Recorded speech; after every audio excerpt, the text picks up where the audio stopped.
നമസ്കാരം. സമരരൂപങ്ങളും പഴയ ഇന്നലകളുടെ തനിയാവർത്തനങ്ങൾ കൊണ്ട് ഇന്നിന്റെ പ്രശ്നങ്ങൾ നമുക്ക് അപകരപനം ചെയ്യാൻ കഴിയില്ല. ഇന്നലകളുടെ സമരരൂപങ്ങളുടെ കേവലമായിട്ടുള്ള ആവർത്തനം കൊണ്ട് ഇന്നിലെ സമരത്തെ നമുക്ക് മുന്നോട്ട് കൊണ്ടുപോകാനും പറ്റില്ല. കാലത്തെ സൂക്ഷ്മമായി വിശകലനം ചെയ്ത് ആ വിശകലനത്തിൽ നിന്ന് എത്തിച്ചേർന്ന നിഗമനം പുതിയ സമരരൂപങ്ങളെ ആവശ്യപ്പെടുന്നുണ്ട്. ഇപ്പോൾ ഗാസയിൽ നേരത്തെ പറഞ്ഞ പോലെ ഡിജിറ്റൽ CPIM ഉൾപ്പെടെയുള്ള എല്ലാ പാർട്ടികളും ഡിജിറ്റൽ നിശബ്ദത, അരമണിക്കൂർ ഡിജിറ്റൽ നിശബ്ദത പുതിയൊരു സമരമായിരുന്നു. പുതിയ സമരരൂപങ്ങൾ വരുന്നുണ്ട്. ആ സമരരൂപങ്ങൾ ഈ കാലത്തിന് ആവശ്യമാണ്. ഉൽപാദന മേഖലയിൽ തന്നെ എന്തെല്ലാം പുതിയ സമരരൂപങ്ങൾ വേണ്ടി വരും. നേരിട്ടുള്ള ഉൽപാദനത്തിൽ നിന്ന് മാറി ഇന്നത്തെ തൊഴിലാളി വർഗം, മാർക്സ് പറഞ്ഞല്ലോ, തൊഴിലാളിയുടെ കുടുംബത്തോടൊപ്പം ജീവിക്കുന്നതിനേക്കാളും കൂടുതൽ സമയം തൊഴിലിടത്താണ് ചെലവഴിക്കുന്നത്. അതാണ് വർഗബോധം ശക്തിപ്പെടുന്ന ഒരു ഘടകം.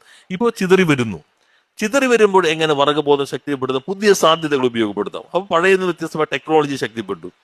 നേരത്തെ മാർക്സ് പറയുമ്പോൾ ഉള്ളത്, തൊഴിലാളി ഫാക്ടറി ജോലി കഴിയുന്നു, ഒന്നിച്ച് നിൽക്കുന്നു, കുടുംബത്തിൽ ചെലവഴിക്കുന്നത് 2-3 മണിക്കൂറായിരിക്കും, അല്ലെങ്കിൽ 4-5 മണിക്കൂറായിരിക്കും. അതിനേക്കാൾ കൂടുതൽ തൊഴിലിടത്തിലാണ് പണിയെടുക്കുന്നത്. തൊഴിലിടത്തിൽ പണിയെടുക്കുമ്പോൾ എല്ലാവരും തമ്മിൽ കമ്മ്യൂണിക്കേഷനുള്ള സാധ്യത കിട്ടുന്നത്. പക്ഷെ ഇന്ന് അങ്ങനെയല്ല എന്ന് പറയുമ്പോൾ കമ്മ്യൂണിക്കേഷൻ സാധ്യത വല്ലാതെ വിപുലപ്പെട്ടു. നിങ്ങളുടെ എല്ലാ ടെക്നോളജിയും നിങ്ങൾ കമ്മ്യൂണിക്കേഷനുള്ള സാധ്യത ശക്തിപ്പെടുന്നു. വർഗബോധത്തിന്റെ മറ്റൊരു ഭാഗം തുറന്നു തരികയും ചെയ്യുന്നുണ്ട്. അത്തരം സൂക്ഷ്മമായ വിശകലനങ്ങൾ ആവശ്യമാണ്. നമ്മുടെ വ്യവസായ മന്ത്രി പി രാജീവാണ്. സാധാരണഗതിയിൽ ഇദ്ദേഹം പറയുന്ന കാര്യങ്ങളൊന്നും ആർക്കും മനസ്സിലാവാത്തതാണ്. 99% മനസ്സിലാവാൻ യാതൊരു സാധ്യതയുമില്ലാത്ത കാര്യങ്ങളാണ് അദ്ദേഹത്തിൻ്റെതായിട്ടുള്ള ശൈലിയിൽ പറഞ്ഞു വെക്കുന്നത്. എന്നാൽ ഇത് അങ്ങനെയല്ല കേട്ടോ. ഇത് നമുക്ക് കുറച്ച് മനസ്സിലാവുക. എന്നാൽ ഇതങ്ങനെയല്ല കേട്ടോ. അദ്ദേഹം പറഞ്ഞിരിക്കുന്ന പകുതിയോളം കാര്യങ്ങൾ എനിക്കും നിങ്ങൾക്കും ഒക്കെ മനസ്സിലാവുമെന്നാണ് തോന്നുന്നത്.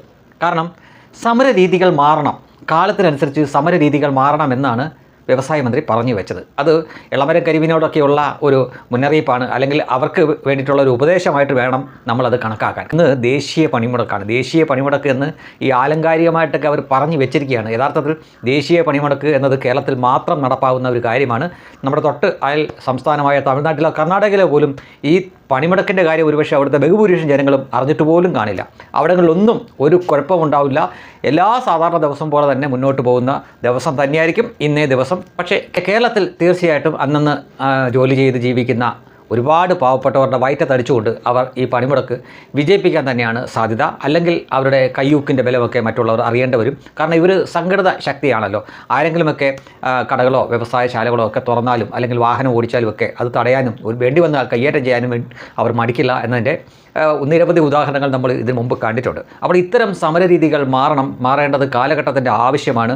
ഗാസയ്ക്ക് വേണ്ടിയിട്ടുള്ള ആ പ്രതിഷേധത്തിൽ പോലും പുതിയ രീതിയിലായിട്ടുള്ള സമരമുറകളാണ് CPM പോലെയുള്ള പാർട്ടികൾ, അതായത് അവരുടെ പാർട്ടികൾ പോലും ചെയ്തത്. അത്തരം കാര്യങ്ങളിലേക്ക് മാറണം എന്നാണ് പി രാജീവ് പറഞ്ഞു വയ്ക്കുന്നത്. തീർച്ചയായിട്ടും ഇത് അവരുടെ സ്വന്തം പാർട്ടിക്കും അവരുടെ പാർട്ടി യൂണിയനിൽപ്പെട്ടവർക്കും വേണ്ടിയിട്ടുള്ള ഉപദേശം തന്നെയായിട്ട് ഇതിനെ കണക്കാക്കേണ്ടി വരും. കാരണം അവരാണ് ഇത്തരം കലാപരിപാടികൾ എല്ലാ വർഷവും കൃത്യമായ ഇടവേളകളിൽ ചെയ്തുകൊണ്ടിരിക്കുന്നത്.